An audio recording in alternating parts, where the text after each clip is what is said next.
இன்றைக்கும் கூட ஒரு சுருக்கமான ஒரு செய்தியை நம்ம பார்க்க போகிறோம்.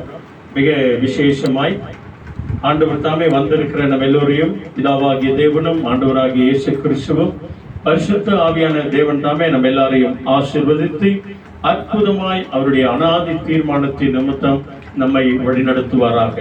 இன்னைக்கு விசேஷமாய் தானியேல் புஸ்தகத்திலிருந்து விசேஷமாய் 3வது அதிகாரம், அதாவது நம்ம எல்லாருக்கும் தெரிந்த ஒரு சத்தியம், தெரிந்த ஒரு சாப்டர். ஷாத்ராக், மேஷாக், ஆபேத்நேகோ அவர்கள் உள்ளத்திலே இருந்த அந்த விசுவாசத்தின் நிமித்தம் ஆண்டவர் அவர்களை எப்படி விடுவித்து ரட்சித்து காப்பாற்றினார். இன்றைக்கு நீங்களும் நானும் அந்த தேவன் இயேசுவை விசுவாசிக்கும் போது நம்மையும் அப்படியே எல்லா விதமான ஆபத்துக்கு விபத்துக்கு அவர் விலக்கி காப்பார். ஆக ஒரு வசனத்தை நம்ம வாசிக்கலாம். ஜான் காஸ்பல் 8th சாப்டர்ல 32 ஒருத்தர் படிங்க, 36 ஒருத்தர் படிங்க. 2 வசனம். ஜான் காஸ்பல் யோவான் 8ஆம் அதிகாரம் 32வது வசனம் ஒருத்தர், 38வது வசனம் ஒருவர். You will know the truth and the truth will set you free. சத்தியத்தையும் அறிவீர்கள், சத்தியம் உங்களை விடுதலையாக்கும் என்றார். ஆமென். 36. ஆகையால் குமாரன் உங்களை விடுதலையாக்கினார், மெய்யாகவே விடுதலை ஆவீர்கள். If the Son sets you free, then you will be really free. Amen. Amen. Hallelujah. Praise the Lord. ஆக பிரியமானவர்களே, சத்தியத்தையாகிய இயேசு கிறிஸ்துவை நீங்கள் அறிவீர்கள், அந்த இயேசு கிறிஸ்து எல்லாவற்றிலிருந்தும் உங்களை விடுதலையாக்குவார், நிச்சயமாய் உங்களை விடுதலையாக்குவார் என்ற இந்த சத்தியத்தை இங்கே சொல்லப்படுகிறது. அடுத்து 36வது வசனம் சொல்கிறது, குமாரனாகிய இயேசு கிறிஸ்து உங்களை விடுதலையாக்கினால் நீங்கள் மெய்யாகவே விடுதலையாவீர்கள். அல்லேலூயா. ஹalleluya. ஐயா, இந்த மெசேஜ் தமிழ்ல போதுமா இங்கிலீஷ்ல வேணுமா? தமிழ் தான் போதும். தமிழ் போதும். ஆக ஆண்டவர் நம்மை விடுதலையாக்குகிறவர். நம்ம எல்லாரும் விடுதலை ஆக்கப்பட்டவர்களாய் தான் இந்த இடத்துல ஒவ்வொரு மாதமும் ஒவ்வொரு வாரமும் செவ்வாய்க்கிழமை வெள்ளிக்கிழமை இந்த இடத்துல வந்து இயேசுவின் நாமத்தினாலே சபை பாகுபாடு இல்லாம எல்லாருமாய் கூடி நாம வந்து நம்ம செபிக்கிறோம். இன்றைய தினத்திலும் கூட நமக்கு கொடுக்கப்பட்ட அந்த விசேஷித்த ஆலோசனையின் பிரகாரம் இன்றைய நாளில தானியேல் புஸ்தகத்திலிருந்து 3வது அதிகாரத்தை நாம தியானம் பண்ண போறோம். இந்த தானியேல் புஸ்தகத்துல நீங்க பாத்தீங்க அப்படின்னு சொன்னா 12 அதிகாரங்கள் இருக்கிறது. எவ்வளவு அதிகாரம்? 12 அதிகாரங்கள் இருக்கிறது. இதுல 357 வசனங்கள் இருக்கிறது. இந்த 12 அதிகாரத்துல 357 வசனங்கள் இருக்கிறது. ஆக இந்த தானியேல்ல மாத்திரம் நீங்க பாத்தீங்கன்னு சொன்னா ஒவ்வொரு வசனமும் பெரிய பெரிய வசனமா இருக்கும். ஆனா ஆழமான ஒரு சத்தியம், பெரிய பெரிய வசனமா இருக்கும் தானியேல் வழியாக. ஆக இந்த தானியேல் என்ற அந்த தலைப்புக்கு இங்க என்ன அர்த்தம் கொடுக்கிறது தெரியுமா? தேவன் நியாயாதிபதி அப்படின்னு சொல்லி, தேவன் நியாயாதிபதியா இருக்கிறார். அதாவது தானியேல் புத்தகத்தினுடைய விசேஷமான தலைப்பு, அதாவது ஹெட்டிங். அதே நேரத்துல தானியேலுக்கு விசேஷமான ஒரு காரியம் இருக்கிறது. 6ஆம் அதிகாரத்துல நம்ம பார்த்தோம் அப்படின்னு சொன்னா தானியேல் உள்ளத்துல ஒரு விசேஷித்த ஆவி இருக்கிறது அப்படின்னு சொல்லி. ஹல்லேலூயா. தானியேல் பேசுகிறதையும் ராஜா நேபுகாத் நேச்சார் கேட்ட அந்த கேள்விக்கு சரியான பதிலை சொன்னதுனால பார்த்தவர்கள் எல்லாரும் ஆச்சரியப்பட்டார்கள். தானியேல் உள்ளத்துல ஒரு விசேஷித்த ஒரு ஆவி இருக்கிறது அப்படின்னு சொல்லி. இவை எல்லாவற்றையும் அவர் சொல்கிறார், தேவன் இதை எனக்கு வெளிப்படுத்தினார், ஆகவே நான் இதை சொல்லுகிறேன் என்று சொல்லி நேபுகாத் நேச்சார் ராஜா உள்ளத்தில் இருந்த அந்த சந்தேகத்தை எல்லாவற்றையும் அவர் தீர்த்து வைத்தபடினாலே அந்த பாபிலோன் தேசத்தில் அவர் பெரிய ஒரு அதிகாரியாய் அவரை உயர்த்தி வைத்தார். அதன் மத்தியத்திலே அன்பானவர்களே, அதுக்கப்புறம் நீங்க பார்த்தோம் அப்படின்னு சொன்னா அதை நம்ம இன்னொரு நாளைக்கு நம்ம தியானம் பண்ணுவோம். இன்றைக்கு நம்ம பார்க்க போறது வந்து 3வது அதிகாரம். தயவுசெய்து எல்லாரும் எடுத்துக்கோங்க. அங்கே நேபுகாத் நேச்சார் உள்ளத்துல அங்க இருக்கிறவங்க எல்லாம், அதாவது ஒருத்தர் நல்லா இருந்தாங்கன்னா நிறைய பேர் பிடிக்காது, ஒருத்தர் கொஞ்சம் மேல வந்தாங்க எல்லாரும் வயிறு எறிவாங்க இல்லையா? அந்த பிஜின் டாட்டாய்ஸ்வாங்க, வயிறு எறிகிற மாதிரி இருப்பாங்க. ஆக என்னதுக்கு அது இந்த வார்த்தை நம்ம சொல்றோம் அப்படின்னு சொன்னா, இந்த ஷாத்ராக் மேஷாக் ஆபேத்நேகோ ஏற்கனவே தானியேலை உயர்த்திட்டார். அடுத்து அந்த பாபிலோன் தேசத்துல இவங்க ரொம்ப உண்மையா இருக்கிறாங்க அப்படின்னு சொல்லி அவர்களுக்கும் நல்ல ஒரு அதிகாரத்தை கொடுத்து அந்த நேபுகாத்து நேச்சார் ராஜா பாபிலோன் தேசத்தில் அவர்களை எல்லாரையும் பராமரித்து கொண்டு இருக்கிறார். ஆக ஒரு சில நேரத்துல நம்முடைய சோதனைகளை சோதிக்கும்படியான ஒரு சில அதாவது சோதனை சகிக்கிறதான அந்த மாதிரி காரியங்களையும் விசுவாச சோதனை கூட ஒரு சில நேரத்தில் நம்முடைய வாழ்க்கையில வரும். அப்படி வந்த விசேஷமான ஒரு சோதனை தான் சாத்ராக் மேஷாக் ஆபேத்நேகோ உள்ளத்துல. அதாவது முதல்ல இருந்து நீங்க படிச்சீங்க அப்படின்னு சொன்னா இந்த நேபுகாத்து நேச்சார் உள்ளத்துல இருக்கிறத இல்லாததை பொல்லாததெல்லாம் சொல்லி இந்த கூடக்கிறவங்க என்ன கூட்டி விடுவாங்க இல்லையா, இங்க இருக்கிறது அங்க சொல்லுது, அவங்க மேல சொல்லுது, இவங்க மேல சொல்லுது. பைபிள் சொல்லுது அங்கும் இங்கும் கோல் சொல்லி தெரியாது அப்படின்னு.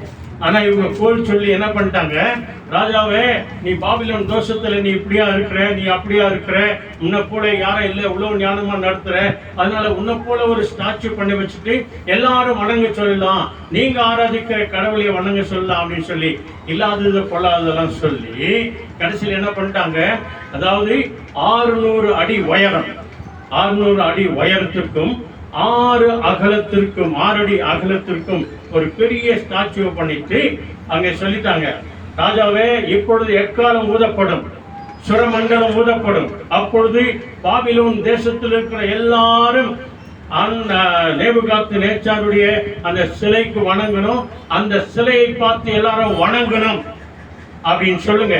அப்படி வணங்காமற் போனாங்க அப்படின்னு சொன்னா அவர்களை அக்கினி சூளையில போடப்படும், இப்படிப்பட்ட ஒரு அனௌன்ஸ்மெண்ட் கொடுங்க அப்படின்னு சொல்லி தானியேல் 3ஆம் அதிகாரத்துல 1 நீங்க படிச்சுனே வந்தீங்க அப்படின்னு சொன்னா அங்க சொல்லப்படுகிற காரியம் எல்லாத்தையும் கோல் கொடுத்துறாங்க. அதே மாதிரி நேபுகாத்து நேச்சார் என்ன பண்ணிடுறாருன்னா ராஜா அதே மாதிரி எல்லாருக்கும் அவர் சொல்றாரு. சொல்லி அந்த இடத்துல சொல்லப்படுகிற காரியம் என்ன தெரியுமா, எல்லாரும் நல்லா நடக்குதுங்க, எல்லாம் நல்லபடியா நடக்குது. அந்த தேசத்தில் இருக்கிறவங்க எல்லாரும் பணிஞ்சு அவர்களுடைய விக்கிரகங்களையும் அந்த பெரிய சுரூபத்தையும் எல்லாரும் வணங்குறாங்க. 3 பேரை தவிர யார் அவங்க? அவங்கதான் சாத்ராக் மேஷாக் ஆபேத்நேகோ. சொல்லுங்க யார் யாரு? Shadrach Meshach Abednego. இன்னைக்கு நம்மள அப்படிப்பட்ட ஒரு விசுவாசம் இருக்குதா அப்படின்ட்டு இன்னைக்கு நம்ம ஒரு ஆராய போகிறோம், சுருக்கமா நம்ம பார்க்க போகிறோம். ஆக இவங்க ஒன்று வணங்கல, எப்படி போல் சொல்றவங்க இருக்கிறாங்க, ராஜாவே எல்லாரும் வணங்கிட்டாங்க, எல்லாரும் பணிஞ்சிட்டாங்க, எல்லாரும் முன்கூப்ப இருந்தாங்க, ஆனா 3 பேரை தவிர சாத்ராக் மேஷாக் ஆபேத்நேகோ இவங்க வணங்கவே இல்லை அப்படின்னு சொல்லி. ஏன்னா இவங்களுடைய நோக்கம் என்ன, இவங்க 3 பேர் மேலதான் இருக்குது, என்ன பண்றாங்க, ஏது பண்றாங்க, செய்யறாங்களா இல்லையா அப்படின்னு. ஏன்னா இவங்களுக்கெல்லாம் தெரியும் இவர் இஸ்ரவேலின் தேவனை தவிர வேற யாரும் வணங்குறது இல்லை அப்படின்னு சொல்லி. அதனால அவங்களே பார்த்து ராஜா கிட்ட வந்து சொன்னாங்க. அங்கே 6வது வசனம் பாருங்க, ஒரு வசனம் சொல்றது, அது 3ஆம் அதிகாரத்தில் 6வது வசனம் பாருங்க. இல்ல தமிழ்ல படிச்சுட்டோமா, சீக்கிரம். எவனாகிலும் தாழ விழுந்து அதை பணிந்து கொள்ளாமற் போனால் அவன் அந்நேரமே எரிகிற அக்னிக்கு சூளையில் நடுவிலே போடப்படுவான் அப்படின்னு சொல்லிட்டாங்க. இப்படின்னு சொன்ன உடனே என்ன ஆச்சு, இவங்க ஒண்டி வணங்கல. இதை இவங்க பார்த்துனே இருந்து ராஜா கிட்ட சொல்லி கொடுத்தாங்க. மறுபடியும் என்ன சொல்றாங்க இவங்க, மறுபடியும் எக்காலம் ஊதப்படும், சுரமண்டலம் ஊதப்படும், உங்களுக்கு ஒரு மறுபடியும் ஒரு சாட்சி கொடுக்கிறேன், ஒரு சான்ஸ் கொடுக்கிறேன் அப்படின்னு சொல்லி அவர்களுக்கு மறுபடியும் ஊதப்படுகிறது. அப்பொழுதுதான் சொல்லப்படுகிற ராஜா சொல்லப்படுகிற வார்த்தை என்ன, 14வது வசனம் படிங்க. என்ன சொல்றாரு பாருங்க, 14வது வசனம்.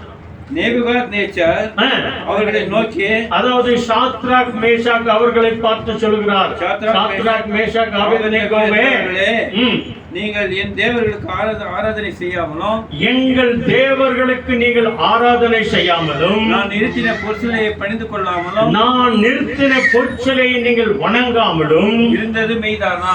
இருந்தது மெய்தானா? அல்லேலூயா. அவங்க உண்மை பேசுறாங்களா பொய் பேசுறாங்களா கூட இருக்குங்க அப்படின்னு சொல்லுவாங்க இல்லையா. கொஞ்ச நேரம் உண்மையும் பேசுவாங்க, கொஞ்ச நேரம் பொய் பேசுவாங்க. சாரி ராஜா, தெரியாம சொல்லிட்டோம், மிஸ் ஆயிடுச்சு அப்படி இப்படின்னு கூட சொன்ன சொல்லுவாங்க இல்லையா. அதனால தான் கேட்கிறாரு. கேட்டதுக்கு மறுபடியும் என்ன சொல்றாரு, அடுத்த வசனம் பாருங்க.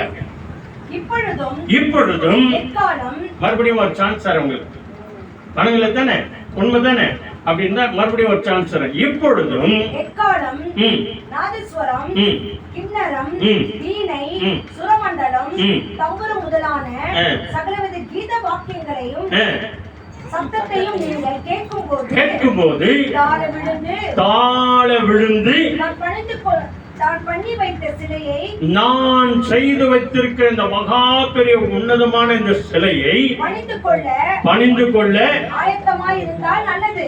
ஆயத்தமாய் இருந்தா சரியா? நல்லா ஞாபகம் வச்சுக்க. இந்த மாதிரி ஒரு வாய்ப்பு நமக்கு வந்தா பக்கத்திலேயே ஒரு எரிகிற ஒரு அக்கினி சூளை செஞ்சு வச்சுட்டு அப்படி பண்ணா என்ன பண்ணுவான்? ஐயா இயேசுவும் வேணாம், பைபிளும் வேணாம், சர்ச்சையும் வேணாம்னு சொல்லிட்டு நேரா ராஜபக்தியில் போய் நினைக்கும். ஒரு சிலர் பண்ணுவாங்க. ஆனால் ஆண்டவரை விசுவாசிக்கிறவங்க, மெய் தேவனாகிய ஆண்டவரை விசுவாசிக்கிறவங்க ராஜா சொல்றதெல்லாம் கேட்டுக்கிறாங்க, அமைதியே கேட்கிறாங்க. இருந்தீர்கள் ஆனால் அந்த நேரமே எரிகிற அக்கினி சூளையின் நடுவிலே போடப்படுவீர்கள். என்னுடைய கைக்கு ராஜா சொல்றாருங்க, நல்ல கவனிங்க. நேபுகாத் நேச்சார் ராஜா சொல்றார், உங்களை என் கைக்கும் தப்புவிக்க போகிற தேவன் யார் என்று சொன்னார். இதுதாங்க அவர் செஞ்ச பெரிய தப்பு. ஏற்கனவே மெய்தவனாகிய இஸ்ரவேலின் தேவனை ஆராதிக்கிறாங்க. அவங்க ஆண்டு காலமாக பாலும் தேனும் ஓடுகிற தேசத்துல கொண்டு போய்விட்ட இஸ்ரேல் ஜனங்களை ஆராதிக்கிறாங்க. 40 ஆண்டு காலங்கள் வனாந்திரத்துல அவர்கள் வளரும் போதே அவர்கள் கால் செய்யவில்லை, அவர்கள் கால் பாதம் வீங்கவில்லை. அவர்கள் வளரும் போது அவர்களோடு கூட துணி வளர்ந்தது. 10 விதமான அற்புதங்களை செய்தார் எகிப்து தேசத்துல. ஆண்டவர் அவர்களுக்கு சுவந்த சமுத்திரத்தை திறந்து கொடுத்தார், யோர்தான் நதியை திறந்து கொடுத்தார், எரிகோ மதிலை உடைத்தார். இப்படிப்பட்டவர்களை தான் நீ அடிமையாக கொண்டு வந்திருக்கிற பாபிலோன் ராஜாவே, நேபுகாத் நேச்சாரா என்ற விஷயம் தெரியாது. என் கைக்கு உங்களை விடுவிக்கிற தேவன் யார்? தேவன் என்று சொன்னாலே சர்வலோகத்தையும் காப்பாற்றுகிறவர் என்ற அர்த்தம். என்னை என் கைக்கு விடுதலையாக்குகிற தேவன் யார் அப்படின்னு சொல்லி இதுக்கு சாத்ராக் மேஷாக் பாருங்க. இந்த 3வது அதிகாரத்துல 16வது வசனம் ரொம்ப சாதாரணமா ஒரு பதில் சொல்றாங்க. நம்ம யாருன்னா நடிகருக்கும் அந்த சூழலையே பார்ப்போம். அவங்க சாதாரணமா ஒரு பதில் சொல்றாங்க. என்ன சொல்றாங்க? சாத்ராக் மேஷாக் என்பவர்கள் ராஜாவை நோக்கி நேபுகாத் நேச்சாரே, இந்த காரியத்தை குறித்து நீங்க சொன்னீங்களே இந்த சூளை, இந்த காரியத்தை குறித்து உமக்கு உத்தரவு சொல்ல பதில் சொல்ல எங்களுக்கு அவசியமே கிடையாதுயா. என்னமா ஒரு தைரியங்க, என்ன மாதிரியான ஒரு விசுவாசம். இதை இங்கிலீஷ்ல படிங்க. 16th word நல்ல சத்தமா படிங்க. Shadrach, Meshach and Abednego replied to the king, "O Nebuchadnezzar, we do not need to defend ourselves before you in this matter." 17 படிச்சு சீக்கிரம். நாங்கள் ஆராதிக்கிற இல்ல இங்க இங்கிலீஷ்ல. If the God whom we serve is able to save us from the blazing furnace and from your power, then he will. Hallelujah. சொல்றாங்க, ஐயா இந்த காரியத்தை குறித்து உனக்கு பதில் சொல்ல எங்களுக்கு அவசியம் இல்லை, நேரமே இல்லை. உதாசீனமா சொல்றாங்க, அவசியமே கிடையாது அப்படின்னு சொல்லிட்டு தான் 17வது வசனம் படிங்க சத்தமா. நல்லா கவனிங்க. இன்னைக்கு நம்ம ஆராதனை செய்தா வந்தோம். நம்ம ஐயா கூட அருமையா நம்மளை வழி நடத்தினார். நல்ல ஒரு பாட்டு பாடணும், தூயரே அப்படின்னு சொல்லி இல்லையா? என்ன சொல்றாங்க பாருங்க, நாங்கள் ஆராதிக்கிற தேவன் எங்களை தப்புவிக்க வல்லவராய் இருக்கிறார். சொல்லுங்க அல்லேலூயா. நம்ம என்ன கஷ்டத்துல இருந்தாலும் சரி, நஷ்டத்துல இருந்தாலும் சரி, பட்டினியில இருந்தாலும் சரி, பண கஷ்டமா இருந்தாலும் சரி, வியாதியா இருந்தாலும் சரி, பிரச்சனையா இருந்தாலும் சரி, நம்மை விடுவிக்கிற தேவன் இயேசு ஒருவர் இருக்கிறார். குமாரன் உங்களை விடுவிக்காமற் போனால் இந்த உலகத்தில் யாராலுமே உங்களை விடுவிக்க முடியாது. சத்தியத்தை அறிவீர்கள், அந்த சத்தியம் உங்களை விடுதலையாக்கும். அவர்கள் விசுவாசித்து சொன்னார்கள், நம்பிக்கையோடு சொன்னார்கள், ராஜாவே நல்லா கேளுங்க, இந்த பொற்சிலை எங்களை விடுவிக்காது, நீ வணங்குற அந்த சிலை எங்களை வணங்க ஒன்றும் செய்ய முடியாது. ஒரு நாள் அது எல்லாமே மண்ணாய் மாறி போகும்போது இயேசு கிறிஸ்து நடுமத்திய வானத்திலே ஆயிரக்கணக்கான தேவ தூதர்களோடு கூட வரும்போது எல்லாம் மடிந்து ஒழிந்து போகும். இதான் ரெவல்யூஷன். நீங்க இந்த தானியேல் புத்தகத்தை படிக்கும் போது தயவு செய்து இந்த தானியேல் புத்தகத்தோடு கூட ரெவல்யூஷன் கூட படிங்க, வெளிப்படுத்த விசேஷம் படிங்க. இதில் இருக்கிற அநேக காரியங்கள் அந்த இடத்துல இருக்கும். மனுஷகுமாரன் கடைசியில வரும்போது எப்படியெல்லாம் நடக்கும். 7 ஆண்டு உபத்திரவ காலம் வரப்போகிறது. 7 ஆண்டு காலங்கள். அதுல 3 வருஷம் உபத்திரவ காலமும் 3 வருஷம் மகா உபத்திரவ காலம் வருகிறது. இவை எல்லாமே இதுல இருக்கிறது. நிறுத்து நிதானமா படிச்சு பாருங்க. வாரத்தை குறித்தும் நாட்களை குறித்தும் மாதத்தை குறித்தும் வருஷத்தை குறித்தும் மிக தெளிவோடு கூட தானியேல் தீர்க்கதரிசி வழியாய் ஆண்டவர் எழுதி வைத்திருக்கிறார். ஆக இவை எல்லாவற்றையும் தைரியமாக அவர்கள் சொன்னார்கள், நாங்கள் ஆராதிக்கிற தேவன் எங்களை இந்த அக்கினி சுவலைக்கும் ராஜாவாகிய உம்முடைய கைக்கும் தப்புவிக்க வல்லவராய் இருக்கிறார். அவர் எரிகிற அக்கினி சூளைக்கும்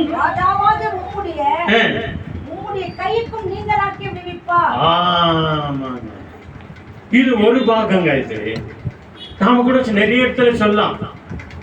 எப்படி ஆண்டவர் இருக்கிறாருங்க, ஏசப்பா இருக்கிறாரு, நான் ஆராதனை போறேன், நான் ஜெபம் பண்றேன், நான் பைபிள் படிக்கிறேன், கோயிலுக்கு தவறாம போறேன் இல்லையா, இவ்வளவு நான் ஜெபம் பண்றேன், நிச்சயமா ஆண்டவர் அற்புதம் செய்வார், என்னை விடுவிக்குவார், என் குடும்பத்தில் ஒரு நன்மை செய்வார், என் பிள்ளைகள் வாழ்க்கையில் ஒரு நன்மை செய்வார், எங்க வாழ்க்கையில் ஒரு நன்மை செய்வார், எங்களுக்கு இருக்கிற நோய் நொடியில் இருந்து விடுதலை தருவார், எங்க கஷ்டத்தெல்லாம் மாத்துவார். இதெல்லாம் யாரு வேணா சொல்லாங்க. ஆனா ஒன்னே ஒண்ணு மட்டும் சொன்னாங்க அவங்க. இதுதாங்க சாத்ராக் மேஷாக் ஆபேத்நேகோ உள்ளத்தில் இருந்த அந்த அசைக்க முடியாத விசுவாசம். இன்னைக்கு இந்த வார்த்தையை நீங்க சொல்லியிருக்க முடியுமா? நாம சொல்ல முடியுமா? எங்களை ராஜாவே இந்த அக்கினி சூளைக்கும் உடைய கைக்கும் தப்புவிக்க வல்லவராய் இருக்கிறார் அப்படின்னு சொல்லி நல்ல விசுவாசமா சொல்லிட்டாங்க. நாமளும் சொல்லியிருப்போம். ஆனா இன்னொன்னு சொல்றாங்க பாருங்க. அடுத்த வசனம் என்ன?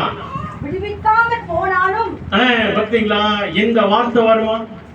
என் ஆண்டவர் என்ன ஆசீர்வதிச்சாலும் சரி, சமாதானம் கொடுத்தாலும் சரி, சாப்பாடு கொடுத்தாலும் சரி, வேலை கொடுத்தாலும் சரி, இல்லாம போனாலும் சரி, அப்படி ஒரு விசுவாசம் உள்ள வார்த்தை வருமா? இதாங்க இன்னைக்கு கேள்வி. ஆண்டவர் நம்மளை பார்த்து கேட்கிறார். அவங்க சொன்னாங்க, ராஜாவே உங்களுடைய கைக்கு இந்த அக்கினி சூளைக்கு விடுவிக்க வல்லவர் அப்படின்னு சொல்லிட்டு தான் அந்த 18வது வசனம் சொல்றாங்க. ஒருவேளை எங்கள் ஆண்டவர், எங்கள் தேவன், நாங்கள் ஆராதிக்கிற தேவன், இஸ்ரவேலின் தேவன், நீண்ட ஆயுளுள்ள தேவன், உன்னதமான தேவன், உயரமான தேவன், என்றென்றைக்கும் வாழ்கிற தேவன், நேற்றும் இன்றும் என்றும் மாறாத தேவன், அந்த தேவன் இருக்கிறவராகவே இருக்கிறேன், இதோ மரித்தேன், சதா காலங்களில் உயிரோடு கூட இருக்கிறேன் என்று வாக்கு கொடுத்தாரே, அந்த தேவன் ஒருவேளை எங்களை விடுவிக்காமற் போனாலும் சரி, நாங்கள் உம்முடைய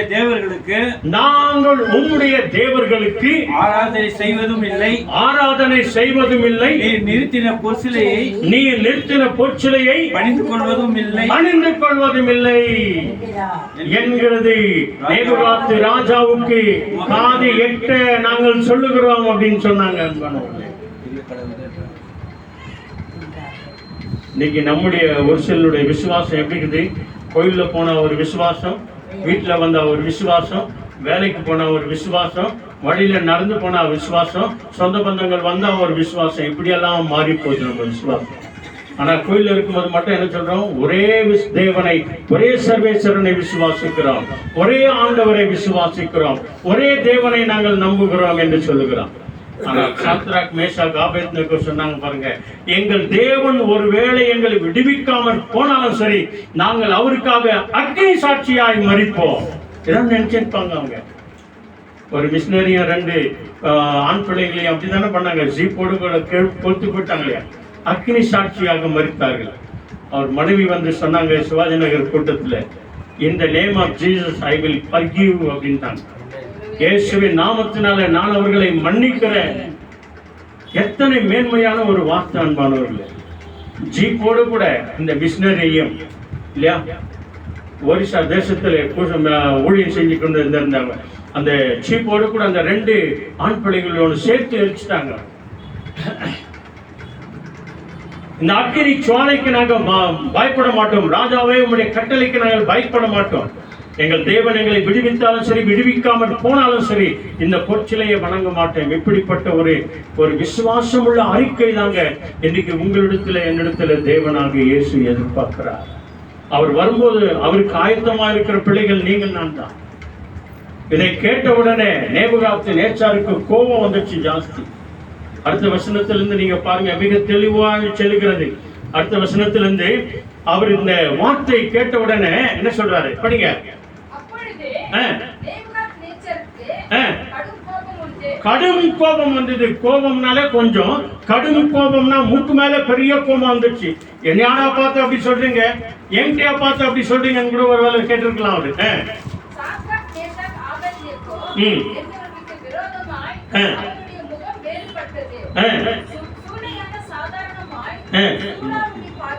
சாதாரணமான சூடு இருக்கிறதை காட்டிலும் 7 மடங்கு அதிகமாயதை சூடாக்கினார். அதோடு கூட மாத்திரம் இல்ல அன்பானவர்களே, அங்க பைபிள் மிக தெளிவோடு கூட சொல்லுகிறது. அந்த சூளை எப்படியா இருந்தது என்று சொன்னால், அதாவது இந்த ராஜாவுடைய கோபம், ராஜாவுடைய எரிச்சல், கடும் கோபம் அதிகமாய் இருந்தபடினாலே அது அதிகமாய் சூடா இருந்தது. அதோடு கூட மாத்திரம் இல்ல, பாபிலோன் தோஷத்திலே பயில்வான் யாரு, நல்ல பயில்வான்கள், அவங்களை அந்த சால்வையோடு கூட 3 பேரையும் கட்டி ஆகினார். அவங்களை கட்டி கொண்டு வந்து போறாங்க. இந்த 3ஆம் அதிகாரத்துல நீங்க படிச்சு பாருங்க, பைபிள் மிக தெளிவோடு கூட அந்த இடத்துல சொல்லுகிற வார்த்தைகள். அப்படியே அவங்களை கட்டி கொண்டு வந்து போட்டாங்களாம். போட்ட உடனே அங்க என்ன சொல்றாரு தெரியுமா, ராஜாவுடைய கட்டளை மிக கடுமையா இருந்தபடினாலே, சூளை அதிகமான சூடு இருந்ததுனால சாத்ராக் மேஷாக் ஆபேத்நேகோவை கொண்டு வந்து அந்த நெருப்புல போட்டாங்க.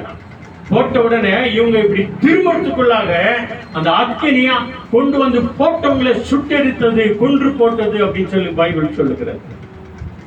ஆம் அன்பானவர்களே, எத்தனை மேன்மையான ஒரு காரியம் அன்பானவர்களே, நிலத்தில் சொல்லப்பட்ட காரியம். இந்த விசுவாசம் இன்றைக்கு நம்மிடத்தில் இருக்கிறதா?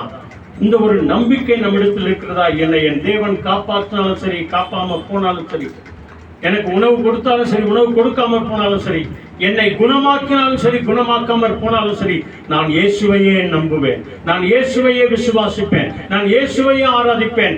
என்ன வந்தாலும் சரி நான் ஆலயத்துக்கு போவேன், என்ன வந்தாலும் சரி நான் பைபிளை படிப்பேன் என்ற வார்த்தை நாம இன்றைக்கு சொல்லுவோமா? அல்லேலூயா. அதுல கடைசியில பாருங்க, இந்த 24வது வசனமா, சாத்ராக் மேஷாக் ஆபேத்நேகோ என்பவர்களை தூக்கி கொண்டு போன புருஷரை கொன்று போட்டது. அல்லேலூயா. இங்க 24வது 25வது வசனம் படிங்க.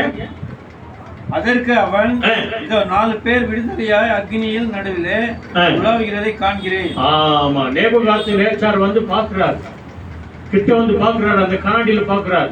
3 பேரை தானே தூக்கி போட்டோம், 4வது நபர் ஒருவர் இருக்கிறாரு. அந்த நபருடைய முகரூபம் தேவகுமாரனுக்கு ஒப்பா இருக்கிறது. அவர்தான் ஆண்டவராக இயேசு கிறிஸ்து. சொல்லுங்க அல்லேலூயா. குமாரன் உங்களை விடுதலையாக்கினால் நிச்சயமாகவே நீங்கள் விடுதலையாவீர்கள். அல்லேலூயா. இந்த அக்கினி சூளையில 4 பேர் உலாவிக் கொண்டிருக்கிறார்களே. பாக்குறாரு, எல்லாரும் கூப்பிடுறாரு, மந்திரிகளா வாப்பா, மாயக்காரர்களா வாப்பா அப்படின்னு. அடுத்த வருஷம் படிக்க சீக்கிரம். அவர்களுக்கு ஒரு சேதமும் இல்லை, அவர்களுக்கு ஒரு சேதமும் இல்லை. 4ஆம் ஆளின் சாயல் தேவபுத்திரனுக்கு ஒப்பாய் இருக்கிறது, தேவகுமாரனாகிய இயேசு கிறிஸ்துவுக்கு ஒப்பாய் இருக்கிறது. ஆச்சரியத்தோடு கூட வாசல் அண்டை போறாரு. படிங்க பிரதர் அப்படியே. அப்பொழுது நேபுகாத்நேச்சர் எரிகிற அக்னி சூளையின் வாசல் அண்டைக்கு வந்து உன்னதமான தேவனுடைய தாசனாகிய என்ன சொல்றாங்க பாருங்க, என்ன சொல்றாங்க பாருங்க. நேபுகாத்நேச்சர், ஏண்டா வணங்காம போனீங்களா அப்படின்னு சொன்ன ஒரு கொஞ்ச நேரத்துக்கு முன்னால, அக்னியில போட்டுருவேன் உஷாராயிரு அப்படின்னு சொன்ன அதிர்த்தினவர். இப்ப என்ன சொல்றாரு, உன்னதமான தேவனுடைய தாசராகிய சாத்ராக் மேஷாக் ஆபேத்நேகோ என்பவர்களே. வாடா போடான்னு சொன்னவரு இங்க என்ன சொல்றாரு, என்பவர்களே. மிக ரெஸ்பெக்டோடு கூட கூப்பிடுறாரு. உன்னதமான தேவனை ஆராதிக்கிற விசுவாசிகளே, நம்புகிறவர்களே, என்பவர்களே என்று சொல்லிட்டு என்ன சொல்றாரு, நீங்கள் வெளியே வாருங்கள் என்றார். நீங்கள் வெளியே வாருங்கள். அக்கினியில அப்படியே நடந்து வர்றாங்க. இது யாரால முடியும்? இயேசுவால் ஒண்ணுமே முடியாது இல்லையா? Nothing is impossible in Jesus. இயேசு அல்லாமல் நம்மால ஒண்ணும் பண்ண முடியாதுங்க. ஒரு துரும்பை கூட அசைக்க முடியாதுங்க. அவர் நம்மோடு கூட இருக்கிறதுனால தான், நம்மோடு கூட செயல்படுகிறதுனால தான் நம்முடைய வாழ்க்கையில இத்தனை வருட காலங்கள் நம்ம நிற்க வச்சிருக்கிறார், வாழ வச்சிருக்கிறார், உணவு கொடுத்திருக்கிறார். இந்த கொரோனா நேரத்துல எல்லாம் பாருங்க, ஃபேக்டரி எல்லாம் பந்த் ஆயிடுச்சு, ஆபீஸ் எல்லாம் பந்த் ஆயிடுச்சு, வேலை எல்லாம் பந்த் ஆயிடுச்சு, வெளியே போக முடியாது, வர முடியாது. பத்தாவதுக்கு டோர் எல்லாம் சாத்திட்டான், வெளியவே வராது அப்படின்ட்டான் இல்லையா? ஆனா கிச்சன் மட்டும் ஓபன் ஆயிடுச்சு இல்லையா? ஒரு சிலர் 3 வேளை சாப்பிட்டுங்கன்னா அன்னைக்கு 5 வேளை சாப்பிட்டுக்கிறாங்க. புதுசு விதவிதமான பஜ்ஜி போண்டாலாம் அன்னைக்கு வந்திருக்கும். அன்னைக்கு அந்த 1-2 வருஷத்துல இல்லையா, COVID-19 ஏதாவது குறை வச்சாரா ஆண்டவர் நமக்கு? இல்லைங்க. அந்த தேவனை தான் நாம் ஆராதிக்க வந்திருக்கிறோம். அப்படிப்பட்டவர்களே வாங்க வாசல் வழியாய் அப்படின்னு கூப்பிட்டுட்டு என்ன சொல்றாரு பாருங்க. அப்பொழுது சாத்ராக், மேஷாக், ஆபேத்நேகோ என்பவர்கள் அக்னியின் நடுவில் இருந்து வெளியே வந்தார்கள். அல்லேலூயா. அவர்கள் எல்லாம் பார்த்த உடனே அப்படியே ஆச்சரியம் ஆயிட்டாங்க. அவங்க போட்டிருந்த அந்த ஷால்க்கு ஒண்ணு ஆகல, அவங்க இருந்த அந்த முடி அது கூட நசுங்கல, அந்த அக்னியின் மனம் கூட அவர்கள் மேல் வீசவில்லை அப்படின்னு சொல்லி பைபிள் சொல்லுகிறது. ஒண்ணுமே ஒரு சேதம் இல்லை, அப்படியே வந்து நிக்கிறாங்க. ராஜா ஆச்சரியப்பட்டு நிக்கிறார். அப்படியே சொல்லிட்டு அவங்களுக்கு ஒரு பட்டம் கொடுக்கிறார் பாருங்க. என்ன சொல்றாரு? தேசாதிபதிகளும் அதிகாரிகளும் தலைவரும் ராஜாவின் மந்திரிகளும் கூடி வந்து அந்த புருஷருடைய சரீரங்கள் மேல் அக்னி பலன் செய்யாமலும் அவருடைய தலைமையை கருகாமலும் அவருடைய சால்வைகள் சேதப்படாமலும் அக்னியின் மனம் அவர்களிடத்தில் வீசாமலும் இருந்ததை கண்டார்கள். எல்லாத்தையும் பார்த்து அப்படியே ஆச்சரியப்படுறாங்க. என்ன நம்ம ஆண்டவர் இயேசுக்கு என்ன பேரு? அதிசயமானவர், அவர் அற்புதமானவர், அவர் ஆச்சரியமான காரியங்களை அவர் செய்வார் இல்லையா? என்னை நோக்கி கூப்பிடு, கால் unto me, I will answer thee அப்படின்னு சொல்லிட்டு என்ன சொல்றாரு? உனக்கு எட்டாததும் உனக்கு அறியாததுமான பெரிய காரியங்களை செய்த தேவன் அவர். அவெல்லாம் பார்த்து ஆச்சரியப்படுறாங்க. அதுக்கு அடுத்து என்ன வசனம் என்னது? நல்லா கவனிங்க, எல்லாரும் கேட்கிற மாதிரி 1,00,000க்கு மேற்பட்டு இருக்கிற அந்த ஜனங்களை எல்லாரையும் பார்த்து சொல்றாரு. அதாவது சாத்ராக், மேஷாக், ஆபேத்நேகோ என்பவர்களுடைய தேவனுக்கு ஸ்தோத்திரம். சொல்லுங்க, இயேசுவுக்கு ஸ்தோத்திரம். ஹல்லேலூயா. என் கைக்கு உங்களை தப்புவிக்கிற தேவன் யார் என்று சொன்னாரு. அதே நேபுகாத்நேச்சார் தான் சொல்றாரு, அந்த தேவனுக்கு ஸ்தோத்திரம் ஐயா. ஹல்லேலூயா. அந்த தேவனுக்கு ஸ்தோத்திரம். இதுதான் கடைசி காலத்தில் நடக்க போகுது.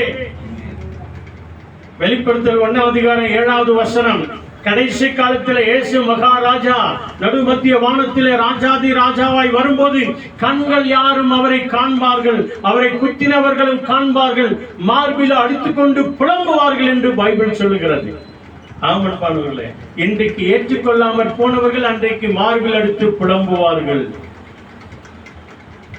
அதனால தான் தானியேல் புத்தகத்தை படிக்கும் போது இதோடு கூட சேர்த்து நீங்க ரெவல்யூஷனை கூட சேர்த்து படிச்சு பாருங்க. மிக விசேஷமான காரியங்கள். ஒரு சில காரியங்கள் எல்லாம் புரியாதுதான், ஆனா தொடர்ந்து நீங்க படிச்சுட்டே வாங்க. தேவன் மகிமையான காரியங்களை அவர் செய்வார். அல்லேலூயா.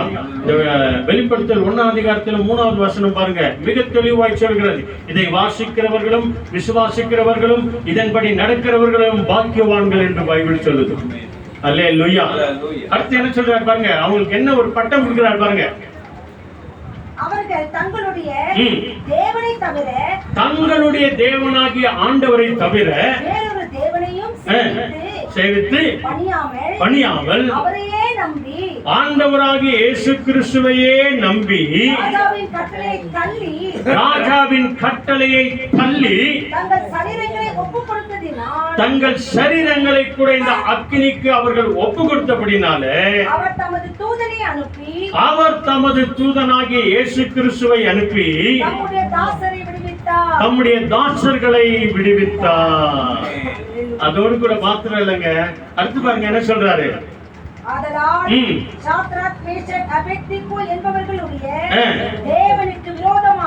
நல்ல கவனிங்க, எந்த தேவனுக்கு விரோதமாய் இவர் பேசினாரோ அந்த தேவனுக்கு விரோதமாய் நீங்களும் நானும் பேசக்கூடாது என்று சொல்லி எச்சரித்து,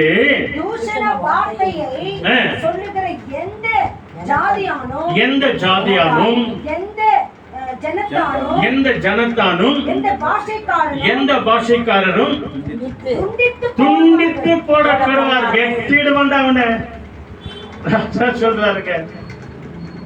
இந்த இஸ்ரவேலின் தேவனுக்கு விரோதமாக எதனா பேசுனீங்க அப்படின்னு சொன்னா வெட்டிடுறவங்கள அப்படின்றார் அவர். அப்புறம் அவன் வீடை வந்து அப்படியே கொளுத்தி நாசமாக்கிடுவார். என் கைக்கு உங்களை விடுவிக்கிற தேவன் யார் என்று சொன்னவர் சொல்றாரு. அவருக்கு ஸ்தோத்திரம் உண்டாவதாக. அந்த தேவனுக்கு விரோதமாய் யாருன்னா பேசுனீங்க வேற்று துண்டு துண்டா பண்ணிடுவாங்க, உங்க வீடெல்லாம் அப்படியே தரை மட்டும் ஆக்கிடுவேன் அப்படின்றார். சொல்லிட்டு என்ன சொல்றாரு? என்னாலே தீர்மானிக்கப்படுகிறது இவ்விதமாய் ரட்சிக்கத்தக்க தேவன் ஒருவரும் இல்லை. கடைசியா என்ன சொல்றது? கடைசி வசனம் பின்பு பின்னால் படிக்கிறாங்க. பின்பு ராஜா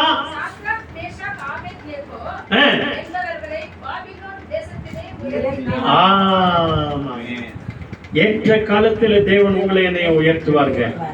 1 பேதுரு 5:6-7 அவருடைய பலத்த கைக்குள்ள அடங்கிருங்க. ஏற்ற காலத்தில் உன்னை என்னைய தேவன் உயர்த்துவார். அக்னி சூளைக்கு முன்பதாக ஆண்டவருக்கு சாட்சி சொன்னதான அவர்களை பாபிலோன் தேசத்தில் உயர்ந்த ஸ்தானத்தில் நேபுகாத்நேச்சார் கொண்டு வந்து வைத்தார். ஆக பிரியமானவர்களே, ஆண்டவருடைய பரிசுத்த கருத்துல நம்மை முழுமையாக ஒப்பு கொடுத்து நம்ம ஜெபம் பண்ணுவோமா? ஆண்டவர் தாமே நம்ம எல்லாரையும் ஆசீர்வதிப்பார். நம்ம மத்தியத்தில் இருக்கிற பாஸ்டர் ஸ்டான்லி அவர்கள் வந்து இந்த ஜெபத்திற்காக அவர் ஜெபம் பண்ணுவார். நம்ம எல்லாருமா ஜெபம் பண்ணுவோம். சாத்ராக் மேஷாக் ஆபேத்நேகோ உள்ளத்தில் இருந்த அந்த விசேஷமான நம்பிக்கை, இந்த விசேஷமான விசுவாசம் நம் உள்ளத்தில் வைப்போம். நாங்கள் ஆராதிக்கிற தேவன் எங்களை தப்புவிக்க வல்லவர். சொல்லுங்க, நாங்கள் ஆராதிக்கிற தேவன் எங்களை தப்புவிக்க வல்லவராயிருக்கிறார். நாங்கள் கடைசி நாள் வரைக்கும் விசுவாசிப்போம். இயேசுவை நாங்கள் முகமுகமாய் தரிசிப்போம். ஹல்லேலூயா. பாஸ்டர் ஸ்டான்லி அவங்க வந்து ஜெபம் பண்ணுவாங்க. Let's thank God for the wonderful message that we have heard through His servant, Pastor Louis. Let's all close our eyes for prayer, because our God is a great deliverer. He's an almighty God. Let's pray. Our loving and living Heavenly Father, the closing hours of this day, we praise Your holy name. We thank You, Father, that You have brought us together here as Your children to praise You, to hear You, listen to the message from Your scriptures. And today we have heard that You are the great deliverer. Just as You were with Shadrach, Meshach and Abednego and gave them deliverance. Father, You are the great God who will deliver us from physical ailments, mental issues, and even spirit forces which try to distract us, take us away from having a closer walk with Jesus. Thank You, Father, for each of our members who are here this evening. Bless them, give them peace and joy.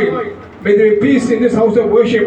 Bless Pastor Louis and his family as they continue to share Your gospel with people in the coming days and weeks as we return to our homes. Bless us, grant us good night rest. Pray in Jesus' name. Amen. Amen. Amen.